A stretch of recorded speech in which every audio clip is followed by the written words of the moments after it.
राम राम राम सीता राम राम राम।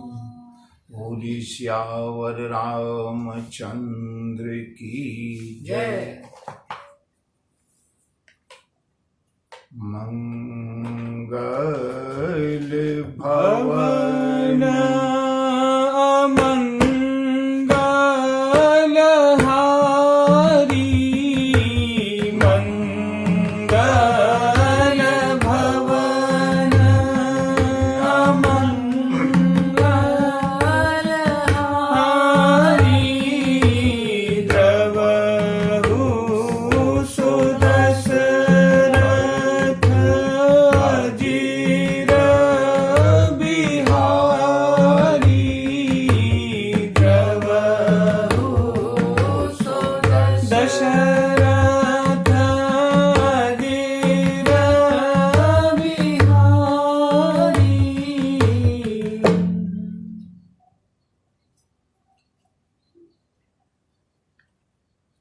तिन ते खरसू कर स्वान भले।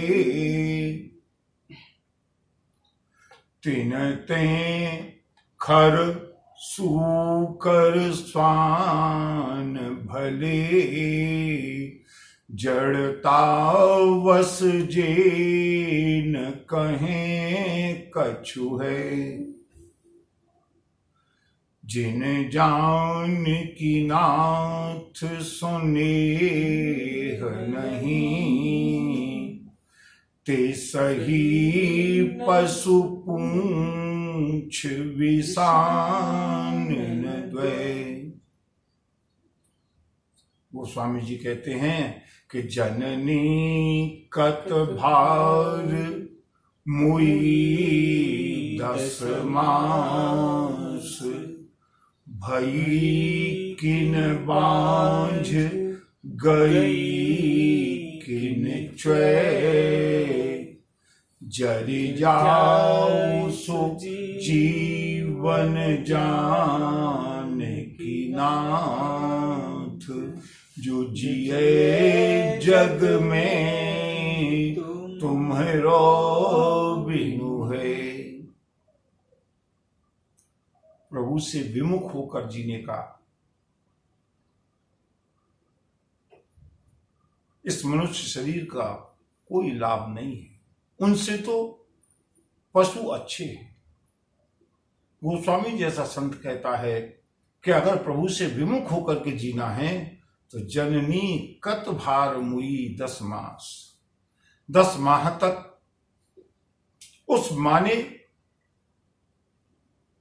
क्यों अपने गर्भ का बोझ ढोया है। इससे तो अच्छा वो बांझ हो जाती। इससे तो अच्छा वो गर्भ में ही बच्चे का निपात हो जाता। क्योंकि मनुष्य योनि की सार्थकता ये नहीं है।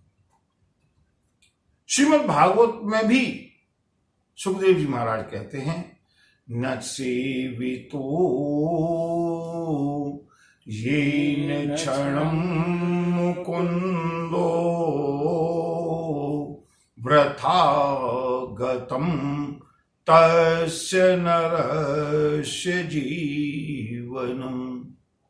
जिसने मेरे प्रभु का स्मरण नहीं किया, जो मेरे प्रभु का बनकर नहीं रहा, जो प्रभु के विमुख रहा, उस व्यक्ति का जीवन तो व्यर्थ ही गया। एक अवसर मिला है। भगवती सती भगवान शिव के विमुख हुई हैं, आज्ञा की अवहेलना की है। फलस्वरूप भगवती सती ने अपने अपराधी शरीर का दहन किया है दक्ष की यज्ञ में। भगवान शिव ने अंततः जाकर के देवताओं की प्रार्थना पर दक्ष को पुनर्जीवित किया, यज्ञ को संपूर्ण कराया। भगवती सती ने अंतिम समय सती मरत हरि सन बरु मांगा जन्म जन्म शिव पद अनुरागा जन्म जन्म शिव पद अनुरागा तेरी कारण हिमगिरि ग्रह जाई तेहि कारण हिमगिरि ग्रह जाई जननी पार्वती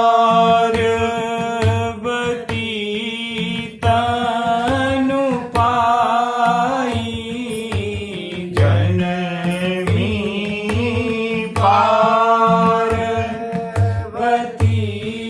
तनु पाई।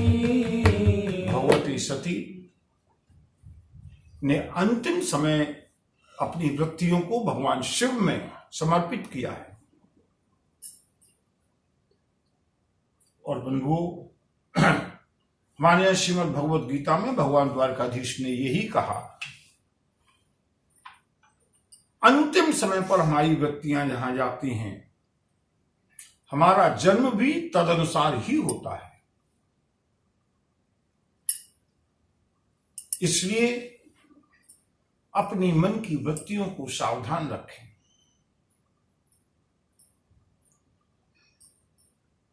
भगवती सती ने भगवान शिव से वरदान मांगा है और उसी कारण गोस्वामी कहते हैं, तेहि कारण मनुष्य के पुनर्जन्म होने के कई कारण होते हैं। अचानक कहीं किसी के यहां जन्म नहीं हो जाता। भगवती सती ने जो नया जन्म लिया है, भगवान शिव के चरणों तक तो पहुंचना ही है, लेकिन अचानक चाहे किसी के घर में जन्म नहीं हुआ। मैं बता रहा हूं, जैसे प्रभु श्री राम का 61 पीढ़ियों का पुण्य था, जिसके कारण प्रभु श्री राम को जन्म लेने के लिए रघुवंश में आना पड़ा। हिमाचल नरेश के यहां जगदम्बा पार्वती के रूप में जन्म लिया है। और बंधुओं, जब भी कोई वीवीआईपी आता है ना, आज प्रधानमंत्री का विजिट है या प्रेसिडेंट का विजिट है, तो प्रधानमंत्री को ये नहीं कहना पड़ता कि आकर के मैं आने वाला हूं, मेरी व्यवस्थाएं कर दी जाए। कहना पड़ता है क्या? जब भी कोई वीवीआईपी आता है, उसके लिए सारा प्रशासन खुद सारी व्यवस्थाएं कर देता है। और जब वो अखिल ब्रह्मांड नायक जहां पर भी जन्म लेता है, वो शक्ति जहां भी जन्म लेती है, प्रकृति स्वयं वहां सारी अनुकूल व्यवस्थाएं कर देती है। गोस्वामी जी ने आगे लिखा, जब ते उमा शैल ग्रह आई, सकल सिद्धि संपत्ति तह छाई, जह तह मुनि न सुआश्रम कीन्हे, उचित बास हिम भूधर दीन्हे, सदा सुमन फल सहित सब द्रुम नव नाना जाति, प्रगटी सुंदर शैल पर मनि आकर बहु भांति। ऋतुएं अनुकूल हो गई, वृक्ष सुंदर फल देने लगे, हिमालय पर अनेक प्रकार की मणियों की खानें प्रकट होने लगी। भगवती पार्वती का जन्म हुआ है। आदिशक्ति जगदम्बा देवर्षि नारद को मालूम हुआ। नारद धीरे धीरे भगवती पार्वती वृद्धि को प्राप्त होती हुई और जब पराम्बा मां पार्वती 5 वर्ष की हुई हैं, देवर्षि नारद पधारे हैं दर्शन करने के लिए। नारद समाचार सब पाए, कौतुक ही गिरि गे सिधाए। शैल राज बड़ आदर कीन्हा, पद पखारी बर आसनु दीन्हा। देवर्षि नारद पधारे हैं मां के दर्शन करने के लिए और जैसे ही देवर्षि नारद आए, हिमाचल को बड़ी प्रसन्नता हुई। देवर्षि नारद के पद प्रक्षालन करके, और जिसकी यहां भी कन्या होती है ना, उसको बड़ी चिंता रहती है, मेरी लाडली किस बगिया में जाकर के, प्लांटेशन है ना, रीप्लांटेशन होता है, मेरी लाडली किस बगिया में जाकर के फिर से रोपी जाएगी, किस परिवार में जाएगी, कैसा वर मिलेगा। सभी की यही इच्छा होती है। विशेष करके हमारी संस्कृति में ज्योतिष शास्त्र को जानने वाले सिद्ध लोगों के पास लोगों की यही उत्कंठा रहती है, मेरी लाडली का भाग्य कैसा रहेगा। और यही सोच करके निज सौभाग्य बहुत गिरि बरना, सुता बोली मेली मुनि चरना। हिमाचल ने अपनी बिटिया, अपनी लाडली भगवती पार्वती को बुलाया है, देवर्षि नारद के चरणों में प्रणाम कराया है और कहने लगे हाथ जोड़ करके, हे देवर्षि, त्रिकालज्ञ सर्वज्ञ तुम, जय हो। गति सर्वत्र तुम्हारी, कहु सुता के दोष गुण, मुनिवर हृदय विचारे। हे देवर्षि, आप तो तीनों कालों की जानने वाले हैं, भूतकाल, वर्तमान काल, भविष्य काल। त्रिकालज्ञ सर्वज्ञ तुम चाहे कहीं जा सकते हो, अबाध गति है आपकी, तीनों लोकों में, किसी भी ग्रह में कहीं भी आप जा सकते हैं। आपकी महिमा अपरंपार है। इसलिए हे देवर्षि, कृपा करके कहु सुता के दोष गुण, मेरी बिटिया का हस्तरेखा देख करके इसके दोष और गुण दोनों का वर्णन कीजिएगा। मुस्कुराने लगे देवर्षि नारद। राजन, यद्यपि ये सृष्टि जड़ चेतन गुण दोषमय, विश्व कीन करतार, सृष्टि का जो सृजन होता है वो दोष और गुण से ही होता है, लेकिन तुम्हारी जो बिटिया है ना, वो विधाता की सृष्टि नहीं है, इसलिए उसमें दोष तो कोई है ही नहीं, सारे गुणों की खान है। कह मुनि बिहसी गूढ़ मृदु बानी,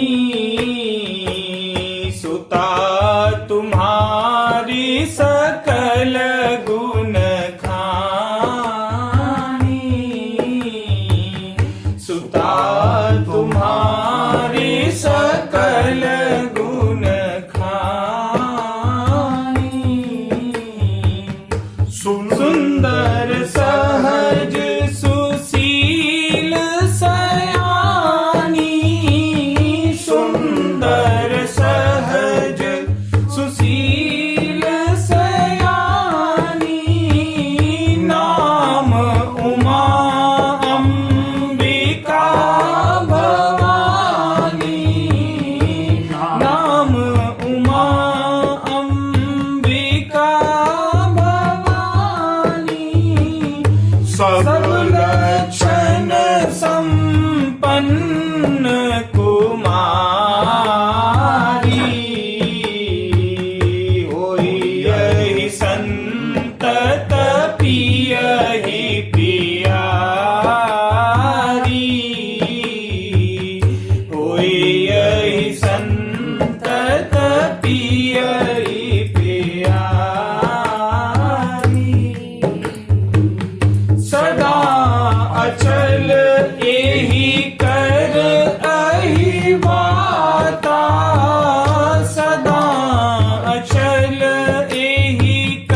नारद ने ज्योतिष के अनुसार बताना शुरू किया।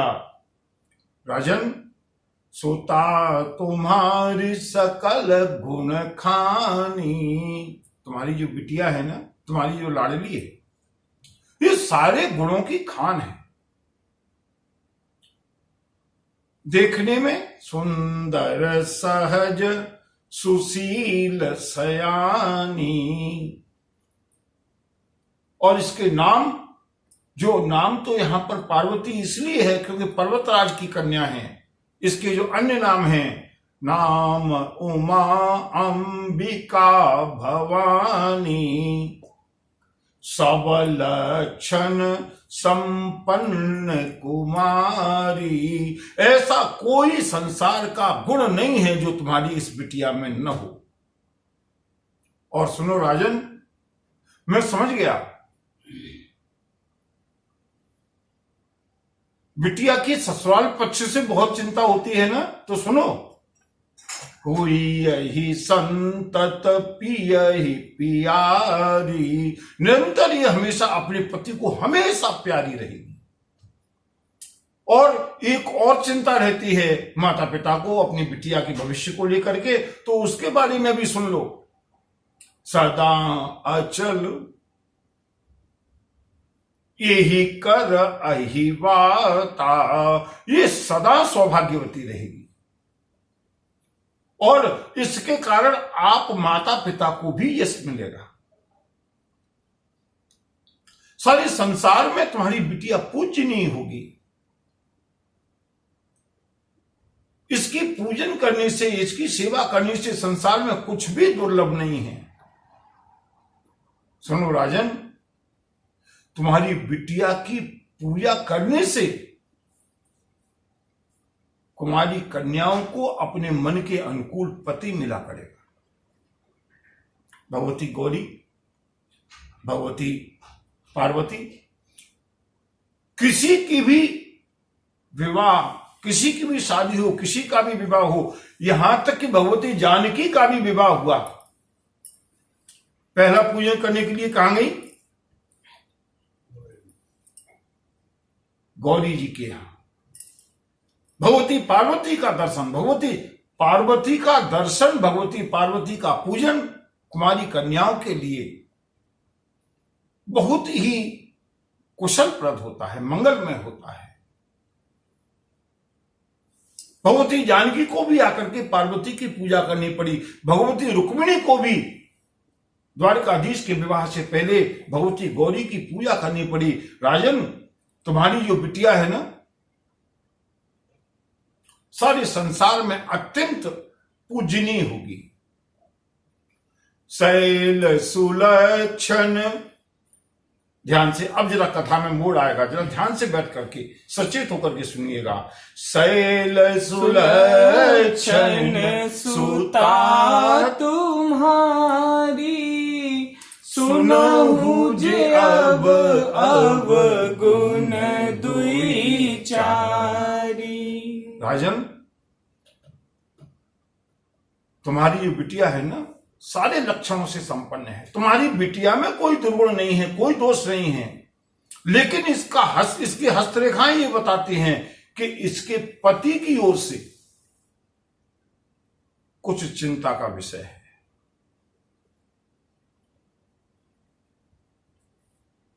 माता मैना और हिमाचल दोनों सजग होकर के बैठ गए। ससुराल पक्ष की तो विशेष चिंता थी। आप कह रहे हैं कि पति को बहुत प्रिय होगी, हमेशा पूजनीय होगी, पति के प्रति हमेशा सौभाग्यवती रहेगी। और पति में ऐसा कौन सा दुर्गुण है? देवर्षि नारद ने मुस्कुराते हुए कहा, पति में दुर्गुण नहीं है, लेकिन मैं वर्णन कर रहा हूं कि इसको पति मिलेगा कैसा। और माताओं बंधुओं, आप सभी लोग जितने भी सुनने वाले हैं, जरा सुनिएगा। अगर कोई ज्योतिषी आकर के ये बताए कि तुम्हारी बिटिया तो बहुत लाडली रहेगी, ससुराल पक्ष में भी बहुत सम्मान पाएगी, तुम्हारी बिटिया में सारे गुण हैं, लेकिन इसको मिलने वाला पति ऐसा होगा, बताइए आप लोगों को कैसा लगेगा। सारे गुणों का वर्णन कर दिया, अब वर का वर्णन कर रहे हैं देवर्षि नारद। सुनिए, राजन, सावधान होकर के सुनिएगा, धैर्यपूर्वक सुनिएगा। आपकी बिटिया के सारे गुण हैं, लेकिन सुनते ही माता पिता के चेहरे उदास हो गए। बताइए देवर्षि, जो भी कुछ होगा हम उपाय करेंगे। सुनो।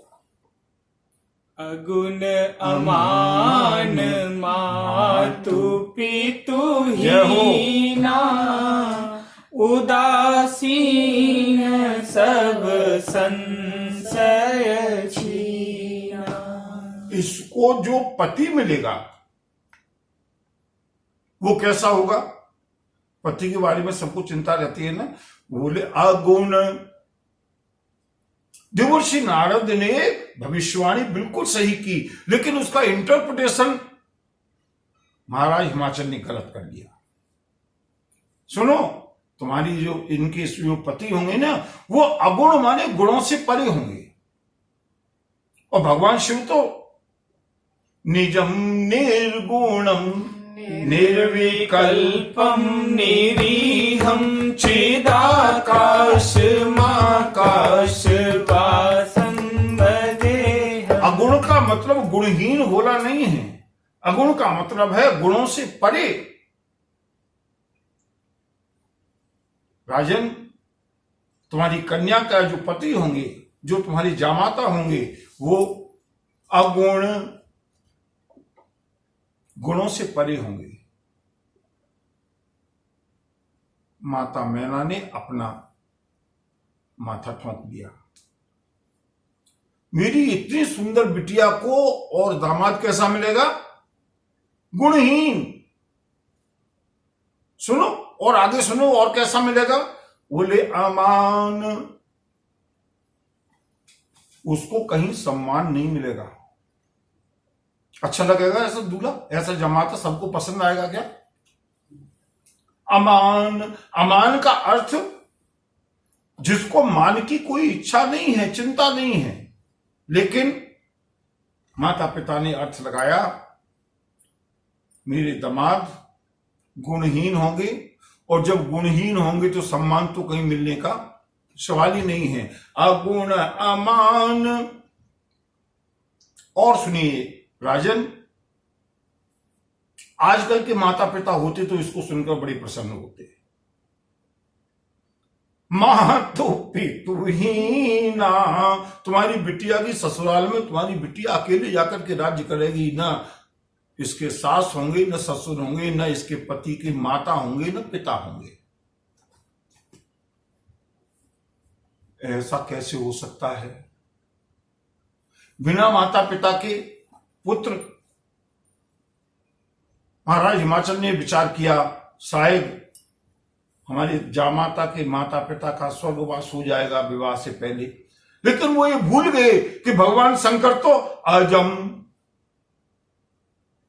उनके कोई माता पिता नहीं है। भगवान शिव के कोई, आप सभी लोगों ने कथाएं सुनी हैं, राम के माता पिता हैं, कृष्ण के माता पिता हैं, कपिल भगवान के माता पिता हैं, सभी अवतारों के माता पिता हैं। लेकिन भगवान शिव के, बोले शंकर भगवान की जय। जोर से बोले, शंकर भगवान की जय। अगुण अमान मातु पितु हीना। और सुनो, उदासीन। उदासीन का मतलब आजकल की अगर भाषा में कहें तो डिप्रेस। उसे किसी चीज की कोई ख्वाहिश नहीं होगी। उदासीन जैसा है पड़ा रहने दो। और उससे भी अच्छा एक गुण है कि सब संशय छीना। संशय तो उसमें कोई होगा ही नहीं। महालापरवाह पति तुम्हारी कन्या को मिलेगा। क्यों? ऐसा वर अगर कोई बताए तो पसंद आएगा? क्या क्या गुण बताए? गुणहीन होगा, सम्मान रहित होगा, माता पिता इसके सास ससुर नहीं होंगे, इसका पति उदासीन रहने वाला होगा, महान लापरवाह होगा।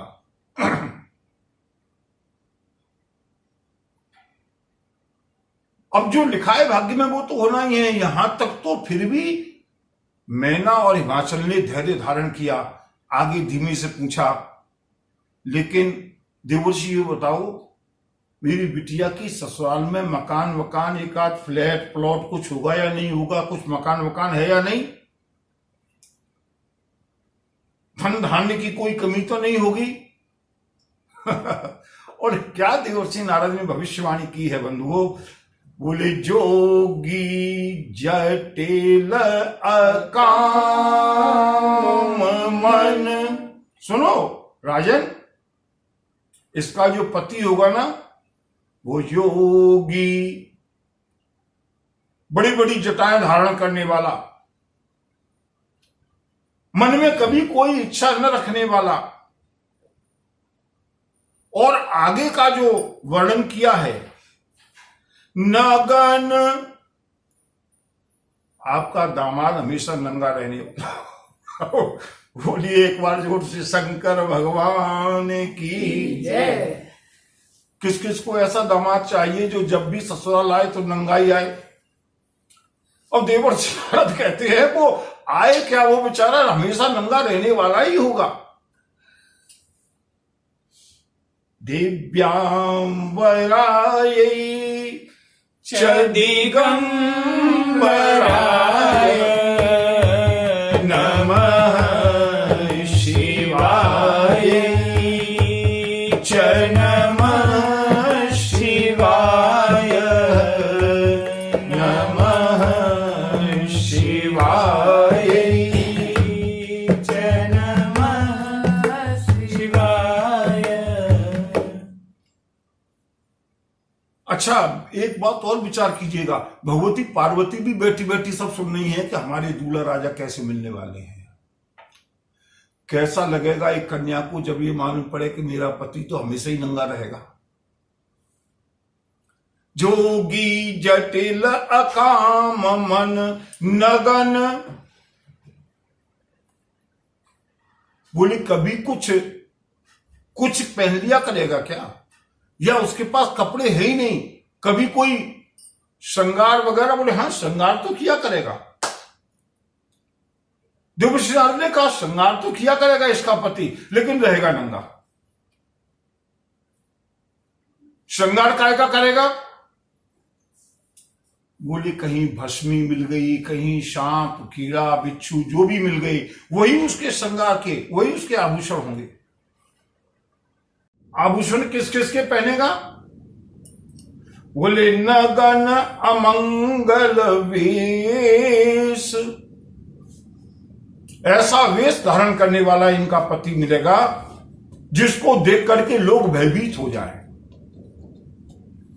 अस स्वामी यही कहाँ मिलई, परिहस्त असरेख, ऐसा स्वामी, ऐसा पति तुम्हारी कन्या को मिलने वाला है। और हस्तरेखा यही बता रही है। बंधुओं, भगवती उमा को, भगवती पार्वती को बड़ी प्रसन्नता हुई, समझ गई। देवर्षि नारद ने भविष्यवाणी की है। और अब आप लोग जरा कल्पना करके, ये मत सोचिए कि हम कथा सुन रहे हैं, जरा ये कल्पना कीजिए कि कोई ज्योतिषी और ऐसा मान्यता प्राप्त ज्योतिषी आकर के आपकी कन्या के लिए ऐसा पति बता दे, कैसा लगेगा? माता पिता को बहुत कष्ट का। धैर्य धारण करके हिमाचल ने पूछा, देवर्षि उर धरि धीर कहीं गिरिराऊ, कहु नाथ का करिय उपाऊ। हे देवर्षि, ये तो हम जानते हैं कि झूठ न हो ही देव ऋषि, आपसे बड़ा कोई ज्योतिषी नहीं है, आप तो त्रिकालज्ञ हैं, सर्वज्ञ हैं। हमने ये मान लिया कि दामाद तो हमको ऐसा ही मिलने वाला है, लेकिन ज्योतिष शास्त्र में कुछ उपाय भी तो बताए जाते हैं। कोई ऐसा उपाय बताइएगा जिससे कि ये दोष मेरी कन्या के विवाह के हट जाएं, कट जाएं। देवर्षि नारद ने कहा मुझको एक दोष और दिखाई दे रहा है। क्या? बोले तुम्हारी कन्या के विवाह के अवसर पर कुछ उत्पात सा होने वाला है। हिमाचल ने कहा प्रभु कुछ तो उपाय बताइएगा, कोई अनुष्ठान, कोई कह मुनीश हिमवंत सुनु जो विधि लिखा लीलार, देव दनुज नर नाग मुनि को न मेटन हार। और बंधुओं, मैं इस राम कथा के माध्यम से, इस शिव कथा के माध्यम से जितने भी श्रोता हैं, सुधी श्रोता हैं, उन सबको एक संदेश पहुंचाना चाहूंगा कि किसी भी प्रकार के बहकावे में ना आए। देवर्षि नारद का संदेश है जो विधि लिखा लीलार, हमारे प्रारब्ध में जो भी कुछ लिखा है, देव दनुज नर नाग मुनि खून में टनहार। इस अंगूठी के पहनने से, इस तंत्र के करने से, इस मंत्र के जपने से, इस काम के करने से सारे मुकदमे जीत जाएंगे, सारे मकान बन जाएंगे, सारे व्यापार सही हो जाएंगे, ऐसा कहने वालों से थोड़ा सावधान। इस चीटिंग ने देश के धर्म की दिशा बदल दी, लेकिन अफसोस यह है कि स्वार्थ में डूबा हुआ व्यक्ति इनके प्रपंच में फंस जाता है। हां, अगर उपाय करना है, देवर्षि नारद ने भी उपाय बताया है।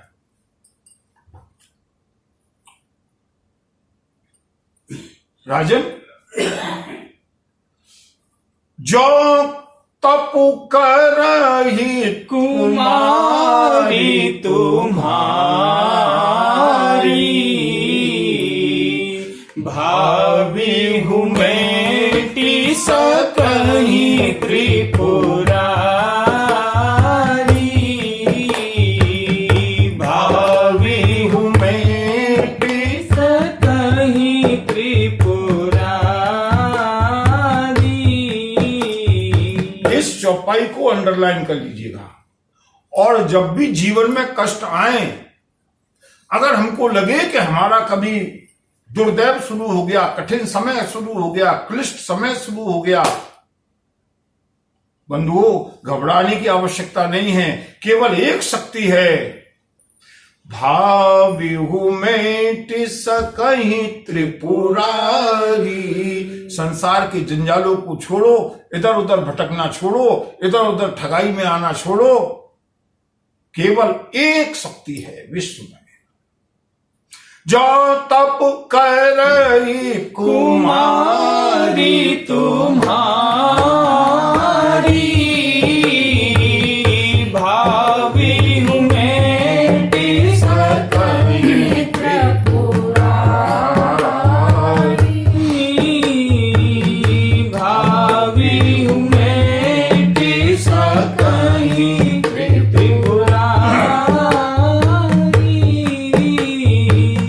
इच्छित फल बिनु शिव अवराधे, इच्छित फल बिनु शिव अवराधे, लहियन कोटि जोग जप साधे, लहियन कोटि जोग जप साधे, जो तप करहि कुमारी तुम्हारी, भावी हूँ मेटी सकहीं त्रिपुरारी, भावी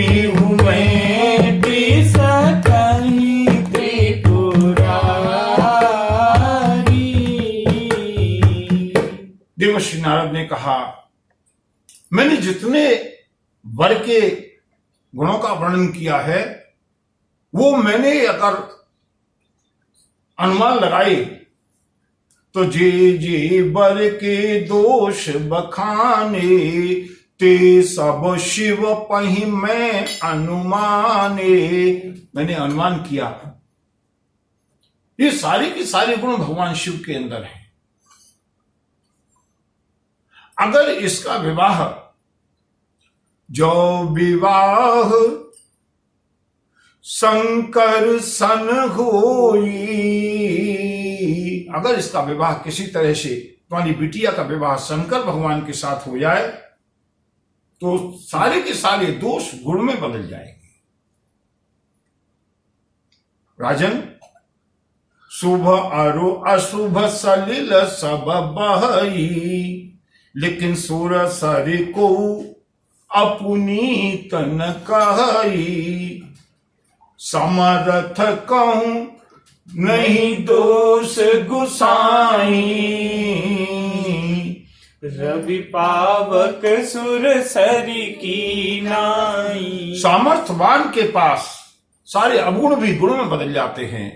इसलिए अपनी बिटिया से कहो, देवर्षि नारद ने आशीर्वाद दिया है भगवती गिरिजा को, अस कही नारद सुमिरे हरि और गिरिजहि दीन आशीष। क्या आशीर्वाद दिया? जरा चिंता करने वालों इस बात को जरा ध्यान से सुन लो, केवल राम कथा के पेज पलटने से काम चलने वाला नहीं है, केवल अखंड रामायण का पाठ करने से काम नहीं चलेगा। अखंड रामायण का पाठ करना बहुत अच्छी बात है, बहुत शुभ बात है, लेकिन उनमें से कुछ कुछ सीखते चलें।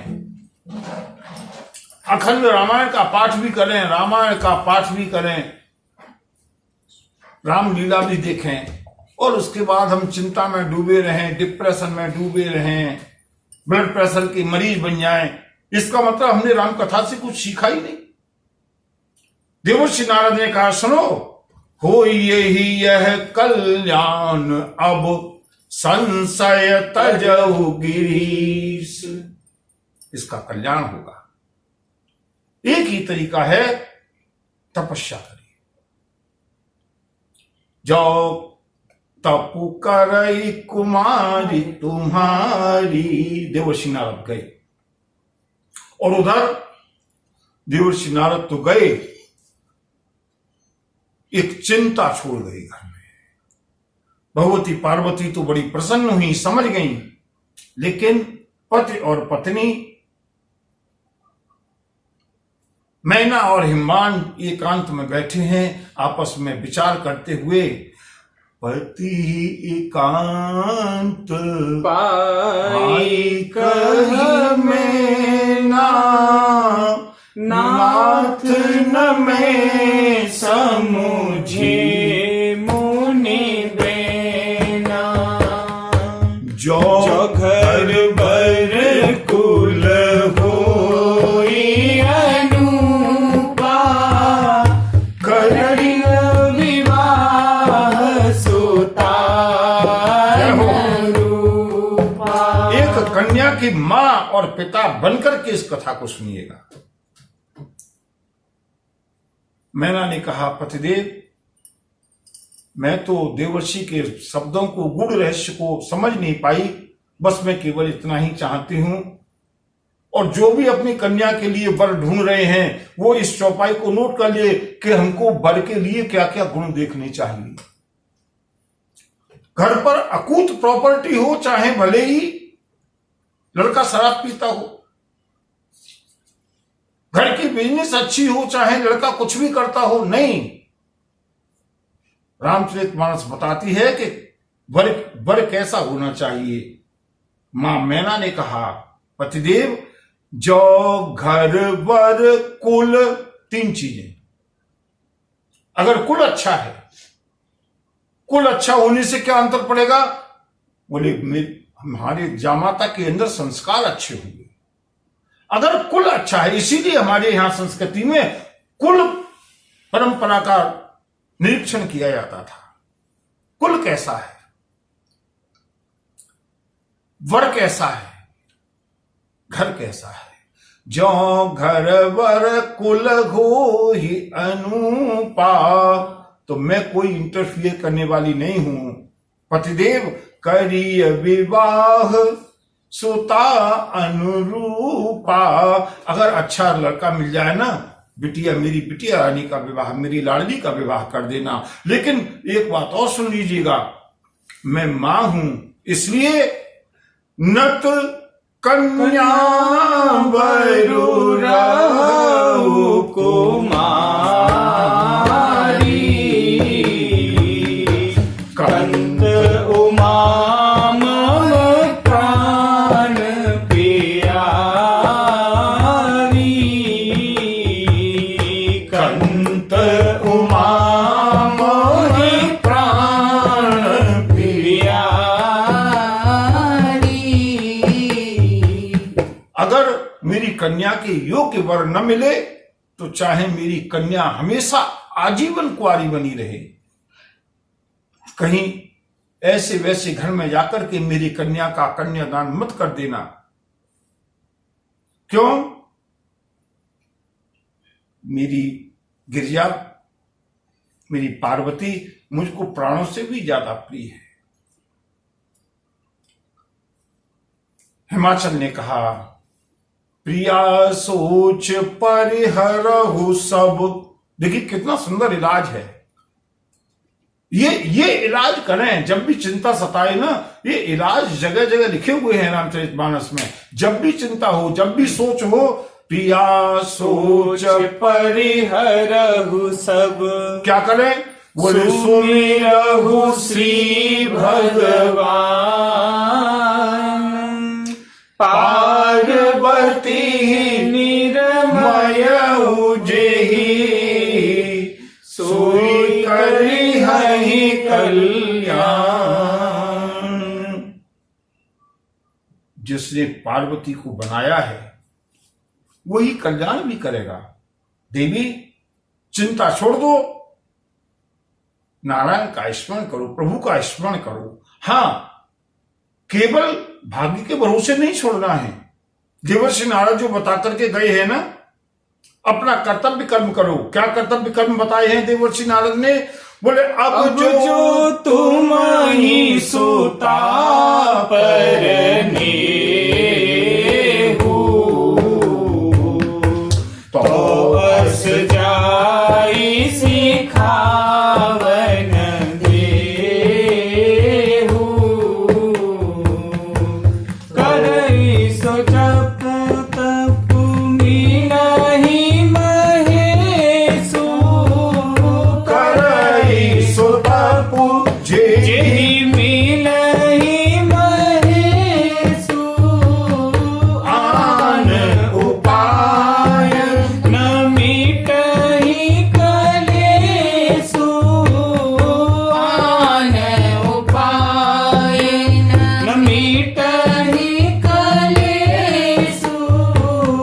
अब जो तुम ही सुता करने हो, तो बस जाई सिखावन देहु। देवी, अगर तुमको अपनी बिटिया से इतना लाड़ है, इतना स्नेह है ना, तो जाकर के ऐसी शिक्षा दो, जाकर के तपस्या करें। और कोई दूसरा उपाय नहीं है। देवर्षि नारद ने जो कहा है उसको सत्य मान करके हिमाचल पधारे हैं बाहर। और बंधुओं, मैना ने अपनी लाडली उमा को बुला करके अपनी गोद में बिठाया है। तपस्या करने के लिए भगवती पार्वती अभी अवस्था कितनी है? 5 वर्ष। उमहि बिलो की नयन भरी बारी। मां मैना ने देखा, कितनी अभागिन मां हूं मैं, अपनी बिटिया को 5 वर्ष की अवस्था में तपस्या करने के लिए भेजना पड़ेगा। सहित स्नेह गोद बैठारी। भगवती पार्वती समझ गई मेरी माँ बहुत ही भाव विभोर है, भावुक है। इस समय भगवती पार्वती ने अपना स्वप्न सुनाना शुरू किया। मां सुनो, आज मैंने स्वप्न में ऐसा देखा है कि मुझको किसी ब्राह्मण ने आकर के ऐसा स्वप्न में उपदेश किया है कि करहि जाई तप शैल कुमारी, हे शैल कुमारी जाकर के तपस्या करो। नारद कहा सुसत्य विचारी। जो देवर्षि नारद ने कहा है उसको सत्य मान करके वन में जाकर के तपस्या करो। और बंधुओं, तपस्या की कितनी सामर्थ्य होती है। जाओ पार्वती। मां सुनती रही और अंत में मातु पिता ही बहुविधि समुझाई। चली उमा तपहित हर साई। मातु पिता ही बहुविधि समुझाई। चली उमा तपहित हर साई। माता पिता को समझा करके पराम्बा मां भगवती तपस्या करने के लिए चली हैं। और बंधुओं, माताओं, आगे हम देखते हैं भगवती पार्वती का दिव्य जीवन, तपस्वी जीवन प्रारंभ होता है। सभी लोग प्रेम के साथ लगातार गुनगुनाते रहेंगे भगवती पार्वती की तपस्या को। उर्धरि उमा प्राणपति चरना।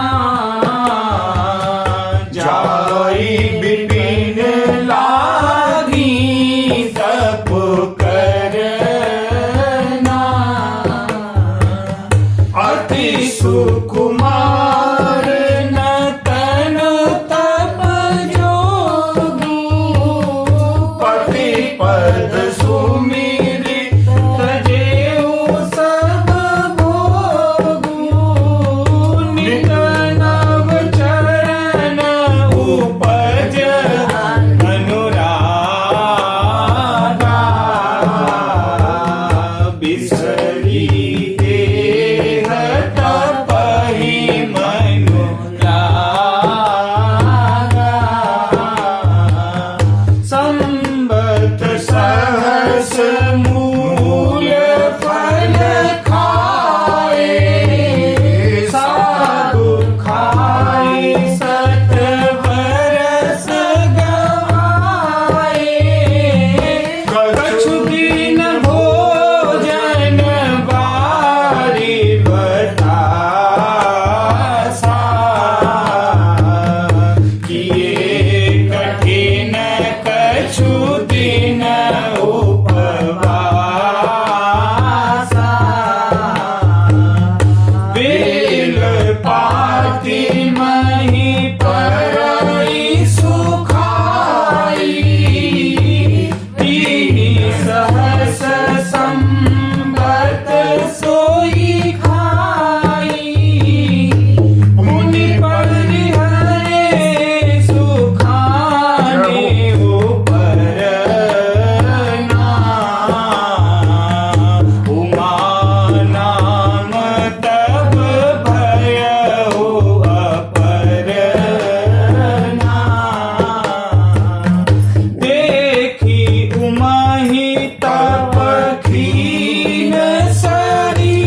पति चरना।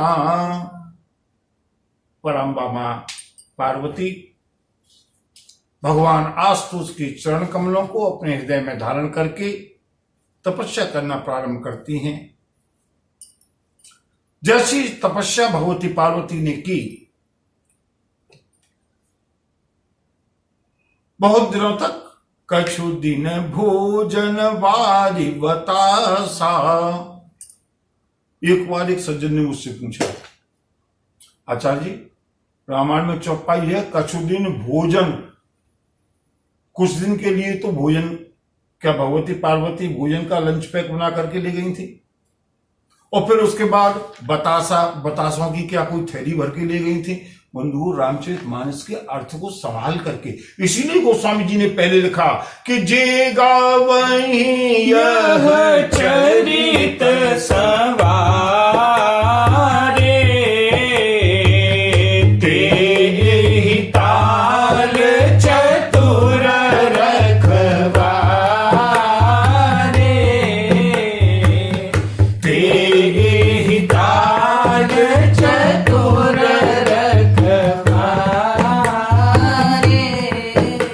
कछु दिन भोजन। भगवती पार्वती ने कुछ दिन तक भोजन किसका किया? बोले बारे, कुछ दिन केवल जल का भोजन किया। और उसके बाद बतासा माने वायु, कुछ दिन जल को भी छोड़ करके केवल वायु का भोजन किया। और उसके बाद जो भी बेल पत्र जो जमीन पर गिर जाते थे उन्हीं को, वो भी ताजी नहीं सुखाई, उनको खाकर के तपस्या प्रारंभ की है। और अंत में भगवती पार्वती ने उन बेल पत्रों को भी खाना बंद कर दिया। इसलिए मां पार्वती का एक और पवित्र नाम हुआ, क्योंकि पर्णा को क्या कहते हैं? बेल पत्र को क्या कहते हैं? पर्णा, पर्णकुटी, पर्ण। भगवती पार्वती ने उन पत्रों को भी खाना बंद कर दिया, इसलिए मेरी मां का नाम अपर्णा हुआ। बोलिए अपर्णा मैया की जय। आकाशवाणी हुई,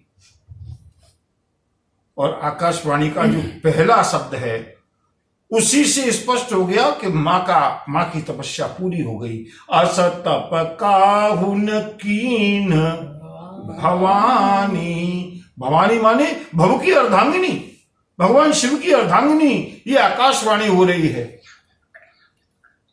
देवी भयउ मनोरथ सफल तव, तुम्हारा मनोरथ पूरा हुआ। सुनु गिरिराज कुमार, परिहरि दुसह कलेश सब। अब सारे कष्टों को सहना छोड़ो। ये निश्चित है कि अब मिले हैं त्रिपुरारी, भगवान शिव तुमको पति के रूप में प्राप्त होने वाले हैं। इसलिए आवहि पीता बुलावन जबहि, हठ परिहरि घर जाए हो तबहि, मिलहि तुम्हि जब ऋषिसा, जाने हो तब प्रमाण बागीसा। बिटिया, जब तुम्हारे पिताजी बुलाने के लिए आए, घर चली आना। तुम्हारी तपस्या पूरी हुई, और मेरी तपस्या पूरी हुई इस बात का एक और प्रमाण मिलेगा। क्या? जब तुमको सप्तऋषि आकर के भेंट करें, मिल जाएं, तब समझ लेना कि जो आकाशवाणी हुई है ये प्रमाणित होने वाली है। सुनत गिरा विधि गगन बखानी, और पुलक गात गिरिजा हरसानी। भगवती पार्वती को, गिरिजा को बड़ी प्रसन्नता हुई। और बंधुओं, गोस्वामी जी कहते हैं, शिव और पार्वती की, शिव और शिवा की, शिव और शक्ति की कथा मैं सुना रहा था। अब तक मैंने शक्ति की कथा सुनाई, अब तक मैंने शिवा की कथा सुनाई। अब भगवान शिव के चरित्र की ओर चलते हैं। उमा चरित सुंदर में गावा, सुनहु शंभु कर चरित सुहावा, सुनहु शंभु कर चरित